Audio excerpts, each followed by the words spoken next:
Diaspora's got a shot? I think diaspora definitely has a shot. I would definitely give it a shot. The important thing to note here is it's kind of related to the meditation camps, because the whole point of the meditation camps is to take you out of the system, to remove you for a little bit, right? That's what diaspora is trying to do. They're trying to take all the different ways that people communicate with us and put a wall up and say, I will be insulated from that as I want to be. And for that reason, I think it has a shot, because today people are just facing an information overload, you know? Things are coming at us 1,000 miles an hour. Facebook forces us to be constantly in the know, and diaspora allows us to take that away. I don't know if equating diaspora to meditation is sort of the right way to go about it here, but it's definitely a notch down. I don't think it will succeed.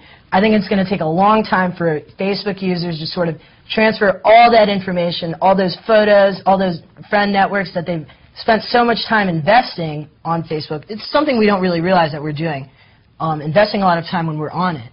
And I think it's just going to be tough to get users to switch. We'll have to see what happens. I know Diaspora raised over 25 grand in like 12 days. So that was huge. That was pretty big. Yeah. I know that there's definitely gaining some momentum. We'll have to see where it goes from here. Yeah. Another emerging trend, or something that's been in the news lately, is the Arizona immigration laws. I know this has been a heated topic with you, and that's why I'm dying to talk about it with you. For those of you who have lived under a rock for the last month, the Arizona immigration laws essentially are designed so that a police officer can walk up to someone who they believe, probably with probable cause or reasonable belief, isn't a citizen of the United States, and can demand that they prove they're from the United States. Right. This is considered one of the strictest immigration reforms in the history of the United States. Critics are criticizing it because it's discriminating against not only Hispanic people but all colored people, and it's in my mind, it's unconstitutional. It eliminates probable cause. Rohan, I think you see some sort of benefits with it. Now, let me hear you out. I would love to explain myself. Basically, I agree that it's unconstitutional. It takes away probable cause. It takes away freedom of speech in some ways, because when they ask you something, a question, you have to answer it. Whereas mostly when you get arrested, you can be silent. In this case, you'll be arrested if you're silent. So it takes away several constitutional foundations. However, my point is, I think we need laws like this. This is a little excessive, but these are the kinds of things, there are issues that we just can't deal with as a country that we've tried for 50 years to negotiate with, and we haven't been able to. Illegal immigration is one of them. Let me just read you a statistic. In Arizona, 40% of inmates are illegal aliens from Mexico. 50% of burglaries that are investigated in California and Arizona are illegal immigrants from Mexico.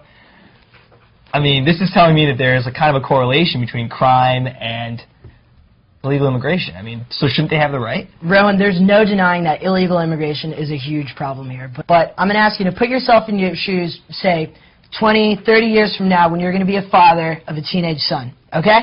Probably 10 years, 15 years from now. We'll see. 10, 15 years, whatever. You got a teenage son. You think he has a drug problem, okay? You think your son is smoking pot. How are you going to approach this issue? Are you going to give him weekly drug tests, sort of hover over him, make sure that he's clean, or are you going to try to get to the crux of the problem and make sure that he understands that doing drugs is bad and that he understands the negative consequences of it and try to talk through them, to really get to the crux of the issue so that he's not doing it? This situation is 100% analogous to the law enforcement style that they're officiating in I agree. Arizona. That's a great analogy, and you're right. We are basically just cutting the problem off the top and not going to the roots. You're right about that. But we've tried to address this illegal immigration issue for so many years. We've built fences. We've pumped money into Mexico so that they'll stay there and create jobs. We've done so many things, and now we're getting desperate, and we have to protect our own country. We lose millions of jobs, and there's so many illegal aliens in our public schools. Like, we're losing out so much now. It's maybe time for drastic action. I think the law is just unconstitutional. It's racial profiling. People of color have worked so hard to overcome this discrimination since the civil rights era, and I just think it sets us back 50 years. President Obama announced that he's going to send 150,000 National Guard troops to the border. Let's see what happens with that. All right, well, I knew we were going to get heated about that, so I want to transition to a different topic, a little more low-key. Let's take it down a notch. We've both been at college for 2 years, yeah, and we were kind of